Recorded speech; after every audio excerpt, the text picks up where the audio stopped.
Welcome to tonight's video on Unit 10, Part 7, Special Segments in a Circle. Remember that a chord segment is part of a chord. Now, the segments of a chord's theorem says that if two chords intersect a circle, then the product of the lengths of the chord segments are equal. So that means here like AB times BC would equal BE times BD.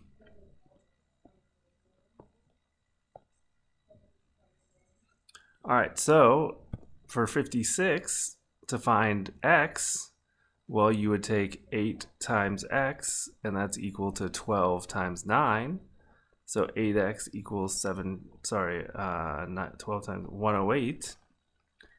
And x equals 13.5. So here for the next one, you have x times x plus 10 equal to x plus 4 times x plus 2. So x squared plus 10x when you distribute. And here you have to FOIL, so you get x squared. Then you have 4x and 2x plus 6x plus 8. Subtract the x squareds, and notice they cancel out. And then subtract the 6x. So you get 4x equals 8. Divide by 4. And x equals 2. Alright, so here it says biologists often examine organisms under microscopes. The circle represents the field view under the microscope with a diameter of 2 millimeters. Determine the length of the organism if it's located 0.25 millimeters from the bottom of the field view, round to the nearest hundredth. So the diameter is 2 millimeters, so that means if this is 0.25, then the rest is 1.75. And then basically it divides this into two equal parts. So you have x times x equals 0.25 times 1.75. So you have x squared equals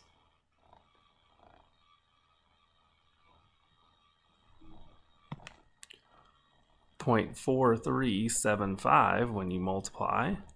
And then when you take the square root, x is equal to 0.66 millimeters.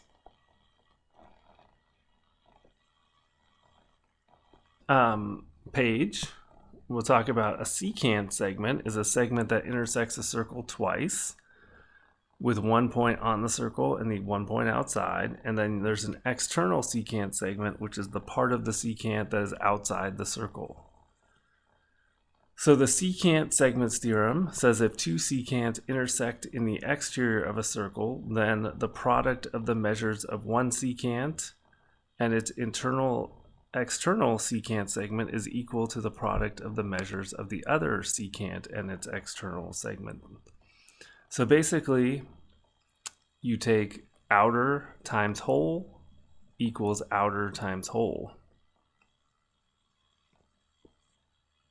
And then if you have a tangent and a secant, you have the tangent squared equals outer times whole. Yeah. So here you have two secants. So remember, it's outer times whole. So outer is 8, whole is x plus 8, equals outer is 10 times whole, which is 34. So you distribute, you get 8x plus 64 equals 340. Subtract 64. So 8x equals we'll call it, say, 276 divided by 8, and you get that x is equal to 34.5. Same thing here in number 61. Now this is tangent and secant. So remember, tangent is squared, so x squared equals outer, which is 20, times whole, which is 45. So x squared equals 20 times 45, which gives you 900. And when you take the square root, you get x equals 30. All right, so next ones. Here you have two secants, so remember it's outer, so x times whole, which is x plus 24, equals outer, which is 25, times whole, which is 52. So x squared plus 24x, when you distribute, equals 25 times 52, which is 1300. So you subtract and you get x squared plus 24x minus 1300 equals 0. And remember, here you have to factor. So the factors of 1300 that add to 24 are negative 50, or sorry, are positive 50 and negative 26. And then you solve, so x plus 50 equals 0. X minus 26 equals 0, so x equals negative 50 or 26, and it can't be negative, so it has to be 26.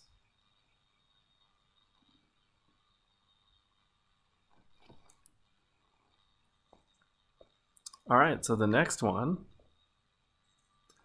so you have the tangent, so 12 squared is equal to outer times whole, so whole thing would be 2x plus 2. So when you multiply, you get 144 equals 2x squared plus 2x. Move the 144 over, and then divide everything by 2. So you get 0 equals x squared plus x minus 72. So the factors of negative 72 that add to 1 when you factor are 9 and negative 8. So when you set them equal to 0, you get x equals negative 9 and x equals 8. Remember, it can't be negative, so it has to just be x equals 8. All right, so the next page has some practice problems. So for example, here we know that from last time that this angle is half of the intercepted arc, so x is equal to 110 degrees. Here we have a tangent and a secant, so remember tangent squared is equal to outer part times whole, so 64 equals 3x plus 9 when you distribute. Subtract 9, so you get 55 equals 3x. So when you divide by 3, you get x equals 18 and 1/3. So here, measure angle XYZ right here. Well, this arc is 110. That means the rest is 250. So half of 250